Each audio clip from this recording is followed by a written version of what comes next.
Hi అండి. చూసారా? ఫిబ్రవరి నెలలోనే 12:30 కూడా అవ్వలేదు. ఎండలు మండిపోతున్నాయండి. మరి ఈ ఎండల నుంచి మనల్ని మనం కాపాడుకోవాలంటే నేను చెప్పినట్టుగా ఇలా మసాలా పొడి నూరి ఒక్క గ్లాసు చల్లటి మజ్జిగలో కలుపుకొని తాగామంటే నీరసం పోయి బాడీ రిఫ్రెష్ అవుతుందండి. పిల్లలు ఇంటికి రాగానే ఈ వేసవిలో వాళ్ళు మజ్జిగ అంటే తాగరు కదా, వాళ్ళ కోసం నేను చెప్పినట్టుగా బాదం పాలు రెడీ చేసి ఇవ్వండి. లొట్టలేసుకుంటూ తాగేస్తారు. మరి ఇంకెందుకు ఆలస్యం, రండి వెళ్ళి చేసేద్దాం. ఇప్పుడు స్టవ్ మీద ఒక పాన్ పెట్టుకొని 4 టేబుల్ స్పూన్లు ధనియాలు, 4 టేబుల్ స్పూన్లు జీలకర్ర, ఈ రెండింటిని స్టవ్ సిమ్లో పెట్టుకొని నిదానంగా మంచి అరోమా వచ్చేంత వరకు వేపుకుందాం. జీలకర్ర ధనియాలు వేగేయండి, మంచి అరోమా వస్తుంది. ఇలా అరోమా వస్తే మనకు వేగినట్లు లెక్క. ఇప్పుడు ఇందులో 1 టీ స్పూను వాము, 1 టీ స్పూను మిరియాలు, 1 టేబుల్ స్పూను సొంటి. ఇప్పుడు వీటన్నిటిని కూడా స్టవ్ని సిమ్లో పెట్టుకొని ఒక 2 నిమిషాలు వేపుకుందాం. మన దినుసులన్నీ చక్కగా వేగాయండి. ఇప్పుడు వీటిని సపరేట్ ప్లేట్లోకి తీసుకుందాం. ఇప్పుడు ఇదే పాన్లో 4 రెబ్బలు కరివేపాకు, ఈ కరివేపాకుని చెమ్మంతా ఆరిపోయేంత వరకు వేపుకుందాం. కరివేపాకులో పూర్తిగా చెమ్మ ఆరిపోయింది. ఇప్పుడు స్టవ్ ఆఫ్ చేసుకొని ఈ కరివేపాకును కూడా సపరేట్గా తీసేసుకుందాం.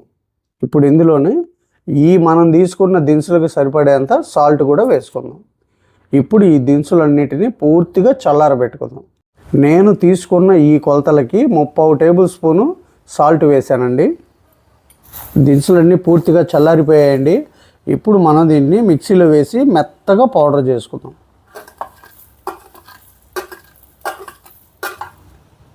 ఇలా మెత్తగా పౌడర్ చేసుకున్నాం కదండి.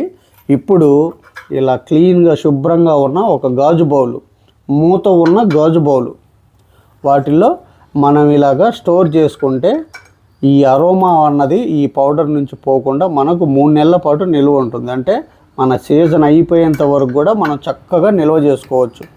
ఎప్పుడు తాగాలనుకుంటే అప్పుడు మనం తీసుకున్న మజ్జిగకి సరిపడినంత పౌడర్ వేసుకొని ఒక 2 సార్లు బాగా కలిపేసి తాగేసి చిల్ అయిపోవచ్చు. పౌడర్ అయితే రెడీ అయిపోయిందండి. ఇప్పుడు దీన్ని పక్క పెట్టేసి ఇప్పుడు మనం మజ్జిగ తయారు చేసుకుందాం. ఇది 1/2 లీటర్ పెరుగండి. ఇప్పుడు ఈ 1/2 లీటర్ పెరుగుకి 1 టేబుల్ స్పూను మనం తయారు చేసిన పౌడర్ వేస్తున్నాం. ఇప్పుడు మూత పెట్టేసి మరీ హై స్పీడ్లో కాకుండా లో స్పీడ్లో ఒక 30 సెకండ్స్ బ్లెండ్ చేసుకుందాం. నా దగ్గర మజ్జిగ చిలికే కవ్వం కానీ బ్లెండర్ కానీ లేదు కాబట్టి నేను ఇలా మిక్సీ జార్లో వేశాను. మీ దగ్గర మజ్జిగ చిలికే కవ్వం ఉన్న బ్లెండర్ ఉన్న దాంతో చేసుకోవచ్చు, ఇంకా బాగుంటుంది. పెరుగుని ఇలా చిలుక్కున్నాం కదా. ఇప్పుడు మనం తీసుకున్న ఈ 1/2 లీటర్ పెరుగుకి నేను 30 లీటర్ వాటర్ వేస్తున్నాను, కూలింగ్ వాటరు.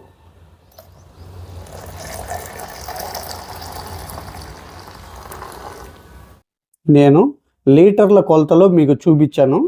మీరు కనుక కప్పు కొలతలో చేసుకోవాలంటే 1 కప్పు పెరుగుకి 2 కప్పుల వాటర్ యాడ్ చేసుకోండి. అప్పుడు చిక్కగా వస్తుంది. ఇంకా కొద్దిగా పలచగా కావాలంటే ఇంకో కప్పు, అంటే 3 కప్పులు వాటర్ యాడ్ చేసుకోండి.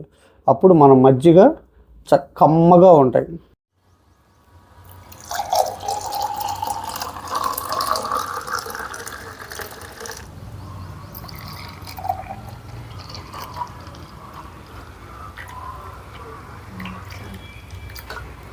ఇలా పోసుకున్నాం కదా. ఇప్పుడు ఇందులో ఒక మింట్ లీస్ ఇలా పెట్టుకొని ఇప్పుడు ఒక 2 చుక్కలు నిమ్మరసం పిండుకొని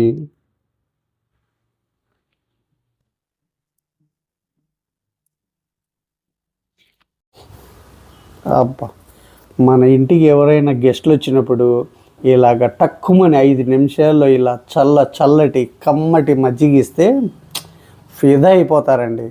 చూశారు కదా. మరి టేస్ట్ చేసేద్దామా? ఒక 50 గ్రాముల బాదం పప్పుని వేడి నీళ్ళలో 2 గంటల పాటు నానబెట్టానండి. ఇప్పుడు ఈ బాదం పప్పుని పొట్టు తీసుకుందాం. ఇలా గట్టిగా చిదిమితే మనకు పొట్టు వచ్చేస్తుంది. చూశారు కదా. ఇలా అన్నిటినీ పొట్టు తీసుకుందాం. ఇలా పొట్టు తీసుకున్నాం కదా. వీటిని ఒక మిక్సీ జార్ తీసుకొని మిక్సీ జార్లో వేసుకుందాం. ఇప్పుడు ఇందులో 1 కప్పు పాలు పోసుకుందాం. 1 కప్పు అంటే ఇవి 50 ml పాలు అండి. ఇవి పచ్చి పాలే, కాచిన పాలు కాదు. ఇప్పుడు వీటిని మెత్తగా గ్రైండ్ చేసుకుందాం. ఇలా మెత్తగా గ్రైండ్ చేసుకున్నాం కదా, ఇప్పుడు దీన్ని పక్క పెట్టేసి స్టవ్ మీద ఒక బౌల్ పెట్టుకొని ఒక 1/2 లీటరు పాలు, ఫుల్ క్రీమ్ మిల్క్,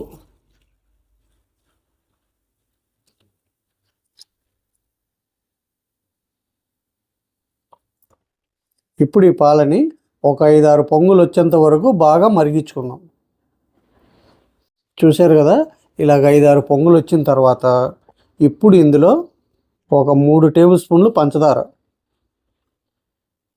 నేను ఇక్కడ 1/2 లీటర్ పాలకి 3 టేబుల్ స్పూన్లు పంచదార తీసుకున్నాను. ఇది సరిపోతుంది.